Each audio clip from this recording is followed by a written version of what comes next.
ઈ કે અરે બાપ રે હું કહું લે આ વેકેશન પડ્યું તારો પપ્પા ઘેર ઓટો મારતી આય મારે ચોઈ નહીં જવું.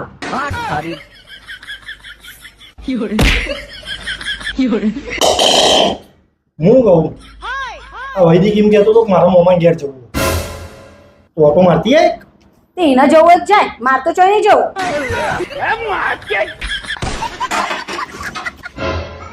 હું કહું તાર મમ્મી ફોન આવ્યો વેકેશન પડી ગયો મિત્તલને જે ભણ્યો મોકલો ઓટો મારવા હોકમાં મમ્મી ફોન આવ્યો, મારે તો નહીં જવું. હું કહું ઓભા પેલામાં વાત એટલે ઊભી તો રે હું કહું તમને તું ના પાડી એ તો ક્યાં મને પેલા તારા પપ્પા ઘેર જવાનું હું એકણ જાઉં ને તો બધું કોમ મારે કરવું પડે ને અહીંયા હોઉં ને તો તમે કરી દો ને કોમ. એટલે હું ના પાડી. એમ કે એક નંબરની કોમ ચોર હતું